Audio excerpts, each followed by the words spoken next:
listening to this week's episode of Pre-Brawl, your prep show for the Tavern Brawl in Hearthstone, part of the Hearth podcast.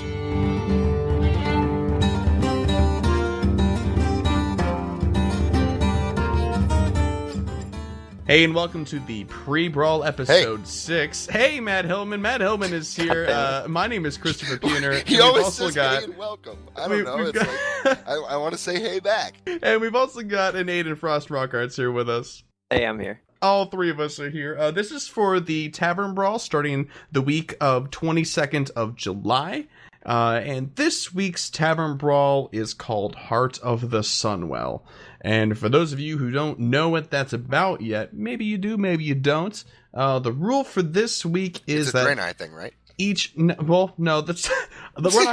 not even gonna dip into the Sunwell, dude. Don't even. No, that's a main show sort of thing. All right, sounds good. Every single player in this Tavern Brawl starts with 10 mana. 10 mana. So there is no mana curve. There's no gaining mana. There's none of that stuff. You just start with 10.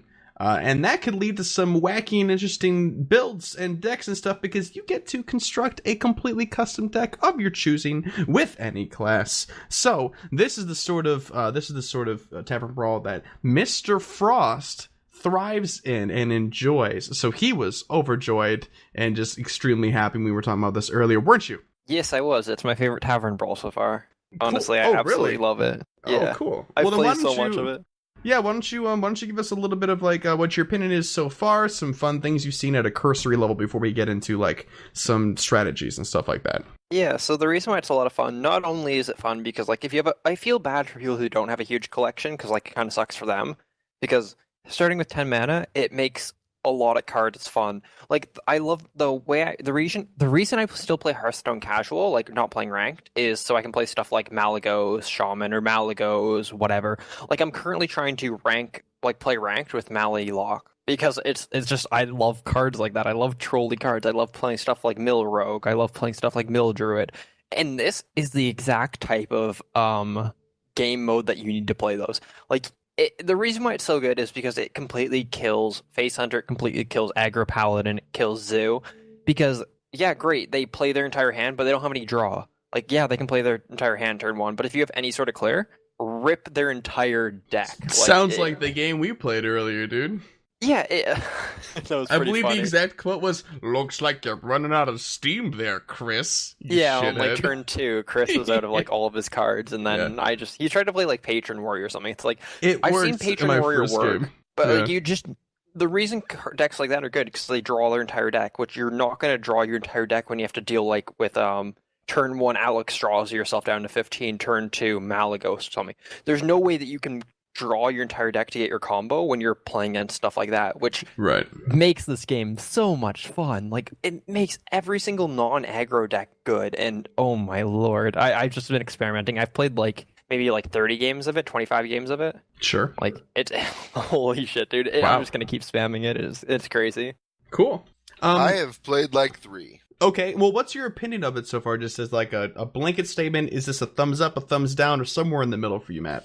All right, well, my collection is meh.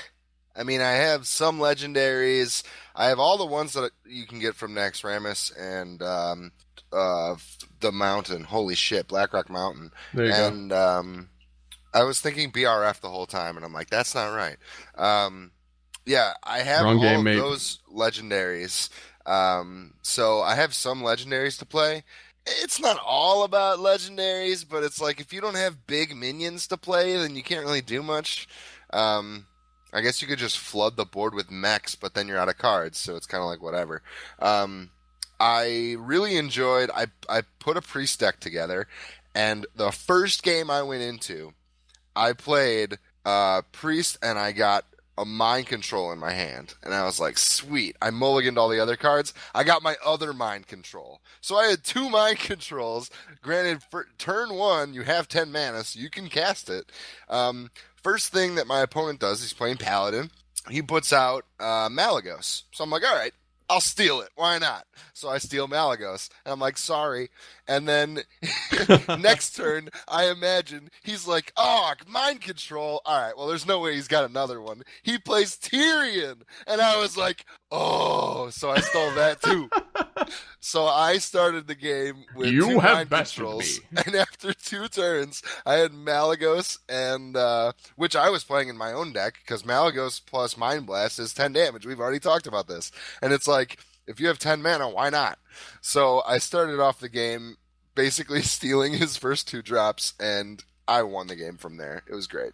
That's awesome. Yeah, this game mode kind of lends itself to that. So yeah, as Frost was saying, I was playing Patron Warrior because I only had a time today to play a few games before we had to do League Cast and now this. But I did throw together a Patron Warrior deck because it as much as the meta of this mode is to play a lot of like high drop cards and stuff like that, it also allows you to kind of like practice, if you're in a game where it allows you to do so, practice like full hand combos if you lack the patience to get to there regularly if you're a newer player. So for me, like, I really like Patron Warrior. I think it's a lot of fun. I feel like it requires quite a bit of finesse and understanding what you need to do in order with your entire hand, and it allows me to do it turn 1 and turn 2. So it's very exciting, and it worked for me. My first game I played against a Paladin, and by turn 2 I had 5 Grim Patrons and a bunch of other shit on the board, and a Warsong Commander and a bunch of stuff. I had 15 damage on the board to face at turn 2, and then the person just surrendered because they had nothing to answer it with.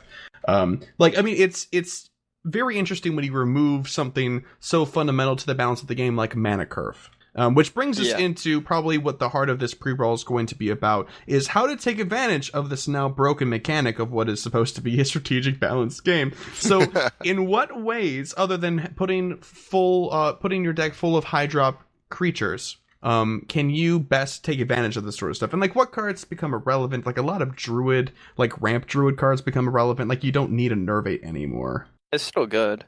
Yeah, but I mean, like, for double savage roar combo. It doesn't serve the same purpose. Yeah, serve a different. There's a single purpose rather than multiple purposes. So. Yes. Yeah. So what do you guys think? Yeah, I think that it makes some cards better than like normal, like cards like legendaries such as Alexstrasza.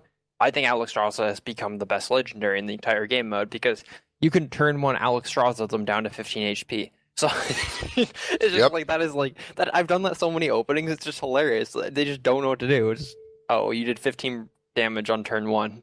That's fun. And you have Alexstrasza on the board. Yeah, and then you have an 8/8 on the board. It's like, oh my god. But like, high drops naturally are going to be better in this mode. Legendaries are naturally going to be better. I mean, like, if you can turn 1 Rag or turn 1 Nefarian, like, you definitely have a better board presence than if you're going to turn 1 play 5 2-drops. You know what I mean? I think that's a better thing. So I mean, it kind of like limits you to one play style, but I think it's a more fun play style. And also, like, of course, Matt's mentioned, like, there's some cards that are just absolutely crazy. Like, Priest, I think, is the best class in it because, I mean, you have cards like Mind Control, which people don't run cards like Mind Control. People sometimes don't run one of them, but like, people never run 2 of them because it's a slow card. You have a chance that you're going to play against Face Hunter or Aggro Paladin or Zoo or something like that, where you're not even going to ever have the chance to play a Mind Control. So why would you run 2 of them, yet even maybe not even 1? So I mean, you can run 2 Mind Controls in this because you have access to it turn 1. And the other thing that's great about Mind Control is that you're under the impression that everybody else is looking at this game like you are. And they're going to load their deck full of big drops too. So if somebody's going to play Tyrion, you want to have a Mind Control to Mind Control that, because it's huge. That swing is just ridiculous. And that's why the first thing I did was run Priest. Because I'm like, Mind Control is going to be really broken.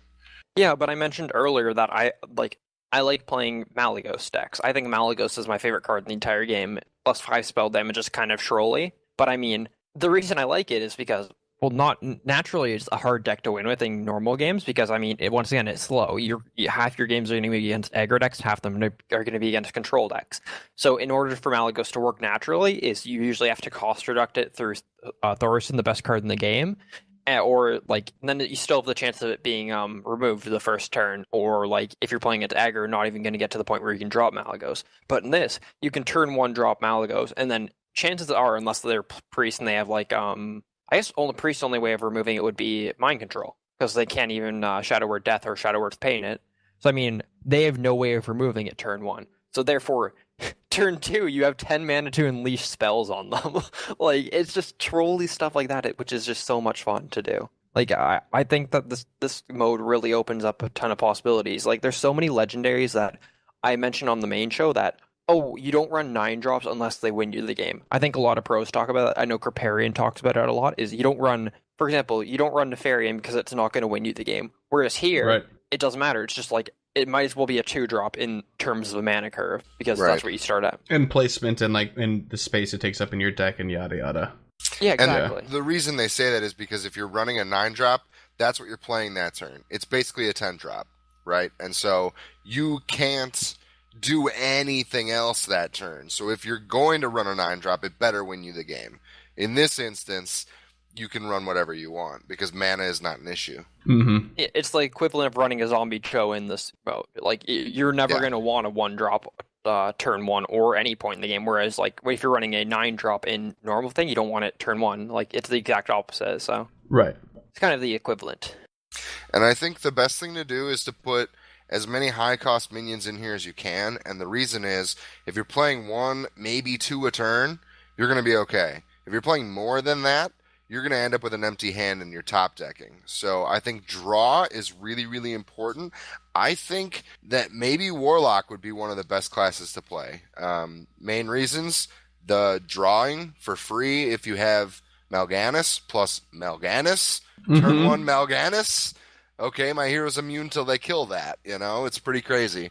Jiraxis, obviously. But they can get rid of it a little bit easier than... They could get rid of it easier, yes. Sticky is like the one... The stickiness about a card is like the one thing that fundamentally changes in this mode. Like, nothing is as sticky as it used to be.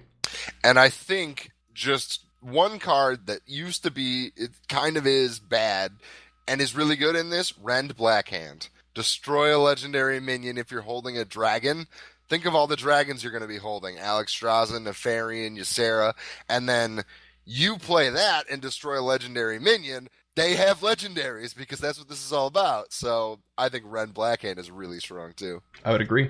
I guess unless you're playing as the free-to-play players. And then... Right. That's what I think is the downside with this. And then they play an entire board of Murlocs and buff them and you're fucked. Yeah, I think this Brawl obviously lends itself to people who've been playing this game for a while. If you don't have a lot of cards, probably not going to have a whole lot of fun because you're going to be up against people who have Alexstrasza, and you're like, all right, well, I start every single Tavern Brawl at 15 health. Now what? You know? Pretty much. But here's the thing, is that the last Tavern Brawl, Encounter at the Crossroads, lent itself more towards people that didn't have a wide collection, so they could test out a bunch of different cards. I know you guys talked about that. I wasn't on the show, but I did listen to it. And I love that point. That was an excellent point. I feel like this time, this is bringing around people around that, you know, might have played that Tavern Brawl thinking, well, you know, now I'm kind of inspired to expand my collection. I'd like a fun place to apply this that isn't ranked yet because I'm scared about ranked. This gives them that opportunity to play with a bunch of shit, you know, and just make a bunch of decks and just be a little bit crazy, you know, wild and free in college years. Like, you know, it's a fun little game mode for you to just like hang around and play around, which is good because I wasn't a big fan of Encounter at the Crossroads.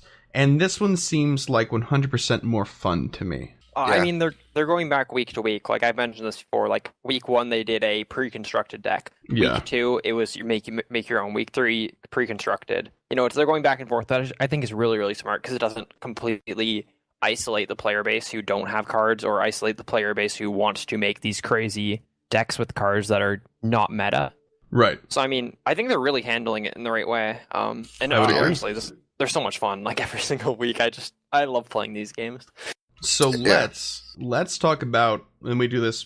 We will try to do this every single time because with this sort of thing, there's no specific sort of strategy like there was with the Nefarian versus Ragnaros thing. There's no specific strategy or mindset that you should probably be trying to apply. So let's talk about what classes we think perform well. Let's do a top 3 best favorite class. We'll start at 3. Matt Hillman, what about you? I think third best is going to be Mage.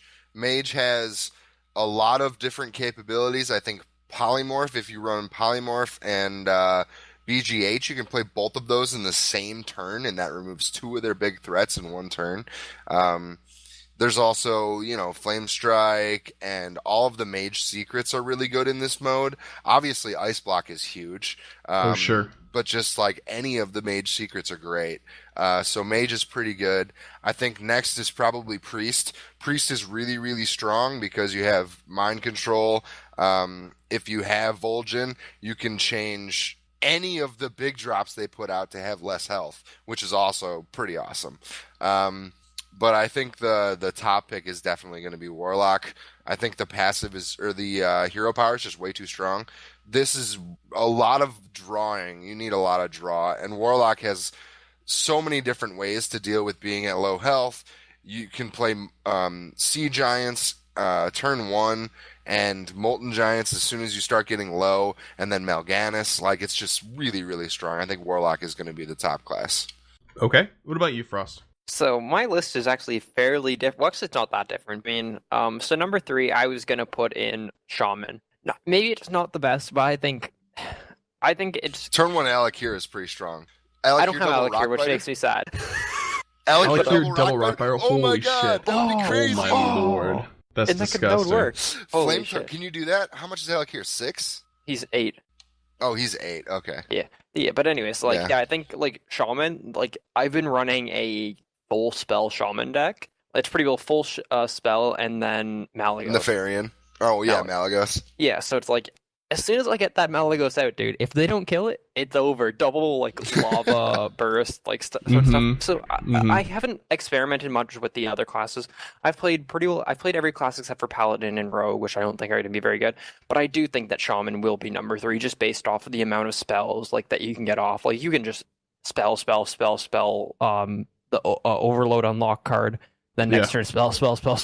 Right. It's just so good. In the number 2 spot, I really want to put Mage. Maybe it's a little bit biased, but I've had a couple games. I've had 2 games where I've done this now, where I start second player to go, which I think is a disadvantage in this mode, by the way, because coin is kind of irrelevant in this mode, slightly, in most cases. But anyways, I had I started turn 2 with coin, and I've gone Antonitis, coin, double 2 spells. So I've gotten 3 fireballs in my opening hand with an Antonitis on the field as my opening move. Yeah, and it's that's really strong. They can't win that. And then turn 2, I Alex draws them, then I have 3 fireballs to use on their 15 health person.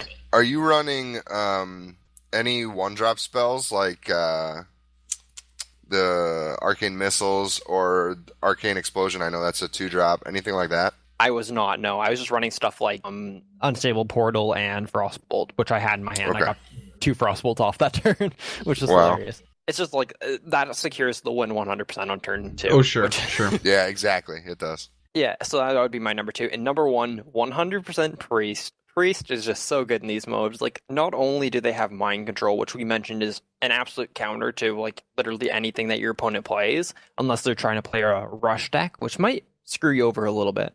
But, I mean, they even have hard removal. Playing Shadow or Death, a 3-mana way to destroy a 5 attack or higher card. You can use your hard removal on their 8/8, and then you can play still a 7-mana minion. No other removal that is that good costs that little. I think it's just so cost effective. I think everything about Priest is good. They have innately good minions. I mean, their legendaries are good. If you want to run an OTK deck, you can run Velens and Malagos. If you can get both those on the field, Mind Blast. Mind Blast, the 20 damage Mind Blasts are hilarious. We've talked about this already, right? Yeah, a couple of times, actually. Yeah, we keep mentioning this. Even the Brawl that Chris and I played today, the one we played earlier, I did a 15 damage Mind Blast with how did I even get it to 15? It was Malagos and 2 Malagos. It was I double Malagos. Two Malagos, and then I see him we're doing Mind Blast me. Just do it. Just do it. Just plays and just starts laughing at me you motherfucker. Yeah. Yeah, I think just Priest overall, they have so many good spells and Priest is minions. dope as hell. Yeah. Yeah. What about you, Chris? For myself, I think in the number 3 spot, I'll have to agree with you about Shaman. Shaman is really cool with the whole overload thing. You have so much flexibility to begin with. If you can get some spell damage on the field, your spells will inflict so much ridiculous damage that the overload suddenly becomes worth. More man. Yeah. Perfect. It's perfect. And Flame Shock, right? Yeah. Flame Shock. Sure. That's a good one. You mean Earth Shock? You mean Earth Shock? Earth Shock sucks. No, what's the the one that unlocks your overloaded mana? Oh, that's called Lava Shock. Lava Shock. No, Lava Shock? Lava Lash? Lava Lash? It's Lava Shock. It's You 2 sure mana, it's Lava deal Shock? 2 damage, unlock your overloaded mana crystals. I'm not sure if It's that's lava. right. It's not Lava Shock. You I'm can sure check it's if you want. lava, but I don't think it's shock. It could be Yes, it's lava Lava Shock. burst or lava lash. Are you looking It's at it Lava right now? Shock. I am right now, yeah. Oh, well, Why is I it was called looking at Lava before. Shock? That's That's weird, not but- even a shaman spell. for the WoW players in us, we're just a little bit like, Yeah, that's I was still like, a no, thing. it's got to be Flame Shock. It's It's, got to e- be. it's either flame shock, and if it has lava, it's lava lash or lava burst. Right. Lava It's Burst one is of already those right. two. Oh, fair enough. Okay, well, whatever. Or Flame Tongue Totem. That's a different card already. Yeah, I know. So that's my number 3. For my number 2, I'm gonna go ahead and I'm gonna put Priest in there because I really like the way that Priest plays. I feel like that's like the epitome of control for this one. As much as I really do like Warrior and play my full hands and stuff like that, it sucks because you can't get any traction if you don't clear the board, which you can't reliably do because they have answers. Of course they have answers. If they know what they're doing, like Frost knew what to do with me, then they just get bent over, spanked, and I'm on my way and I suck. You know, like that's just the way it is. I don't get a pack or nothing like that. And then Are you noticing a pattern, listeners? Play Priest. Priest is really, really good. But for number 1, I'm kind of stuck between Mage and Paladin. And Paladin only for its legendaries. Because Tyrion is really, really strong. Not if he gets mind controlled. Here's the thing though too, you could build a cheese deck around Bolvar. Oh my god, no you couldn't. I'm gonna be on the bandwagon, especially after the last episode when I got just so freaking excited about Bolvar that I want him to become relevant. But no, for real, Mage is probably the best, in my opinion, probably the best class. Although Priest is really good, like 1 and 2, it's not a definitive 1 is better than 2, like they're really close. But I feel like you can just do so much with Mage and all of its spell cards and stuff like that, that you can just make some massive combos and really abuse the shit out of people, and if you know what you're doing, your deck, in such a way that you can pretty much manipulate almost any situation to turn out good for you. I think if you made a life gain Paladin deck, you could do that. Probably. Because Lay on Hands is broken, and Avenging Wrath. Avenging Wrath is okay. I mean, against an 8 health minion, it's not all that great. Yeah, no, you're right. So, I don't know. But that's 6 mana, whatever. What's the card that deals damage based on the card that you draw? What's that one called? Something that's I crap. think that's Holy Wrath. Yeah, I think you're right. I think it is Holy Chris, Wrath. Were you watching the arena? Sorry, this is a couple days ago. The arena that I played where I used Holy Wrath and I drew Molten Giant and did 20 with it. I'm You like, that did is literally not. the best. You did That not. is literally. I still lost That's the game. the It was best just like feeling. That's disgusting. I'm like that guy should just surrender. Like that's bullshit. Like that I lost that game. Pull it and just like, what the fuck? Yeah, but seriously, Paladin's got some cheese. You could make a decent Paladin deck out of Paladin does have some cheese. I just wanted to, I mean, I'm not really legitimately voting them for number 1, but I just want to point my boys out, you know? Because I do love Paladin. that. You could make it work. Turn 2 make a guy all day. Turn 1 make a guy in this mode, and then cast some 8 meta spell. If you're making Lay on guys with a Paladin in this mode, you're doing it wrong. Not necessarily. Unless there are you're a lot of 7 Bolvar and 8 cheese. drops. If you're Bolvar cheese, then yes. Yeah. And okay, so what's our vote finally before we wrap up this pre-brawl? What is your vote for the worst class? Let's start with Frost this time. Hunter is bad because it only has one play style. I mean, I saw Chris post something in TeamSpeak earlier. I'm assuming it was just like joking about like what they were going to release in this new Argent tournament. And there's what we'll actually get, and it was more Hunter face cards. And it was like right. what we really want is more like 7 or like 6 or higher drop. Like, Yeah, control oriented. It was a post from their forums about somebody being a little bit cheesed about this. He's like, yeah, no, you're right. This is going to be exciting, but this is what we're going to get. Yeah, it's just funny. It's Expensive like, 7+ mana cost control cards, but we'll actually get more face. yeah, it's true though. It's like Hunter really has one play style currently, and it will continue to have one play style. So I think going face is a terrible strategy in this mode, and it won't work. So I mean, yeah, Hunter's bad. Matt. Yeah, I'm probably going to have to go with, obviously Hunter is bad, but I'm going to go with Rogue. I think that the positives of Rogue, like the combos and things that you do for Miracle, or like That's really. Is there any other way to play Rogue? I mean, Oil Rogue. I Oil's the guess only good one. it's like you need cards. You need card draw, and you need cards, and you're not going to be able to pull that off in this If mode. you could It play, takes too long to ramp up. if you could play Warlock with Rogue cards. No. Well, I mean, the only thing that gives it any value would be the fact that you can cast Sprint on turn 1, and you can draw 4 cards.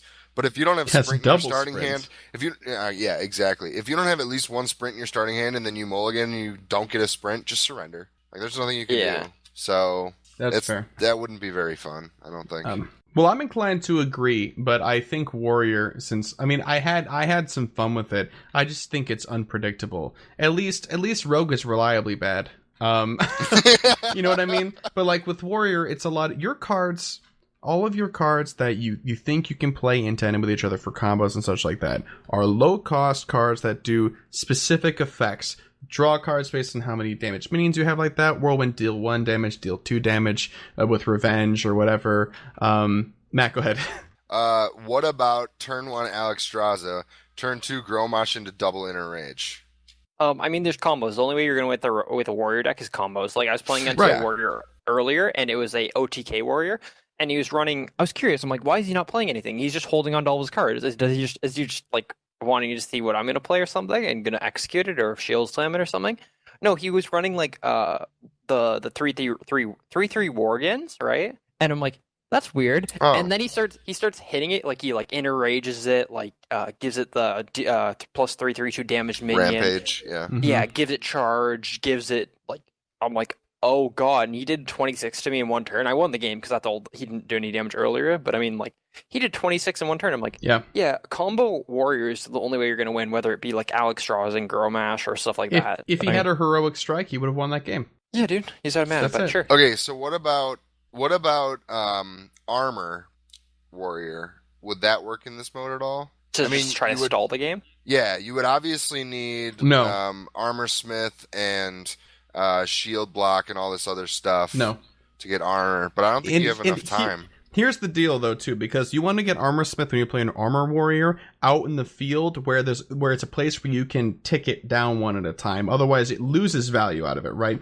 And what you've got is these big creatures that are clearing and trading these smaller creatures right away, so you're not getting as much value out of them. Yeah, but the thing is, you don't have to play Armor Smith by itself turn 1. You can play it, and then you can play Sludge Belcher. Or you could play whatever Unstable Ghoul. Like, you can actually play multiple things if they're all in your hands. So maybe you gain armor, you do a couple shield blocks, or you just use your hero power for first couple turns till you have some sort of combo to play rather than just Armor Smith and frothing, and then you win. The value of armor is also diminished because the value of attack is now diminished as well, right? Because you're getting more attack out because the curve doesn't exist anymore. Armor is built to ride the curve all the way up, and then all of a sudden you have 60 effective health, and you also have a winning combo if you run your deck all the way through. But that doesn't happen in this mode, at least not reliably. Yeah. It could happen. It's pretty similar to Patron Warrior.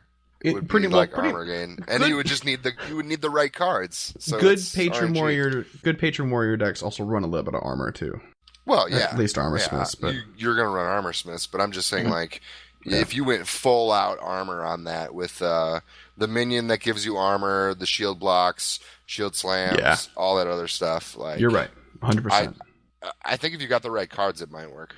I would agree. But yeah, so my vote for worst class is Warrior. After we just talked about how it could possibly work, maybe we're not sure. One more thing I think we should mention is like people. I try to stress this a little bit on the main show whenever we talk about Hearthstone. Is 6-drops are good. Like every single 6-drop in the game is always a really really good card, but that's because you can't play 2 of them. I think 5-drops you need more 5-drops than 6-drops in this. Like as much as like it is fun to run like Sylvanas, trying to think of all the good legendaries, Thoris and stuff like Thorson, that. Yeah, it's like you should really think about adding like double Sludge Belcher, Loatheb, stuff like that into your deck because Loatheb. You're starting on turn 10. If you can play 2 minions to slow them down, like let's just say they load up their deck with all like 8-9 drops because they want to play all these crazy legendaries. If you can play like double Sludge Belcher when they play like one Malagos or something like that, then you have the board advantage, at least for the turn, until you draw something to clear it. So, I mean, running 5 drops is better than running a 6 drop, because let's just say they only have a 6 drop, you have 5 drops. I mean, you can play 2 of them, whereas they can only play 1. So, I mean... Right. Yeah, I was thinking, what are the value of lower cost cards in this? Because there is an opportunity if you're at a point in the game where you have a bunch of big minions that drawing a 2 or 3 or even 4 cost minion might not be terrible. I really think 5 drops is like the lowest you want, unless the actual ability of the card is going to benefit you in a very large way. Like, for example, if you're playing Mage, you want a Sork Apprentice, BGH. right? BGH is probably BGH. I run 2 BGHs the most right now. Yeah, that would make sense. Cool. I think that pretty much covers it, though. By and large, we can probably talk about specifics or hypothetical situations with this game mode until the cows come home, because it's really a lot of fun. But instead of listening to us talk about it, now that you have a really probably firm grasp about what's good, what's bad, and probably the direction you want to go, we're not going to ruin the fun for you. We encourage you to get in there and have that fun yourself. And so we're going to wrap this up now, but I do want to remind you guys of a couple of things. First of all, listen to the main show if you don't. It's the Hearth, that we do it on Saturdays. And if you're a patron of ours at our Patreon page, which is patreon.com/the Hearth, there's an opportunity there for you guys to get that episode 24 hours early, like 2 of our wonderful, wonderful supporters did. That's Sargent and Andrew. Thank you so very, very much, guys. We appreciate what you do for us. Other than that, it does come out on Mondays for everybody else. But the pre-brawls we do every single week too. And yeah, we encourage you guys to listen and hang out and give us some feedback. Send us emails at thehearthshow@gmail.com. Yeah, and that's gonna do it. Like us on Facebook, follow us on Twitter. We were live tweeting the Hearthstone event today that was at the Foundry. Quick note on that: we're really excited, and Aiden and I were like kind of talking back and forth because we were really chomping at the bit to get some stuff done with that today. But we think we're gonna save it for the main show, the Hearth, and we're just gonna talk about it then, because it's a huge piece of news. It's a bunch of stuff. I'm not even going to spoil it now. You probably already know. Who am I kidding? But we're gonna have an extended conversation about that on the show on Saturday, episode 7 of the Hearth. So look forward to that. The grand tournament's cool as fuck. I just spoiled it anyway, even though I said I wasn't going to. And that's gonna do it for us. We'll see you guys then. Bye. Bye.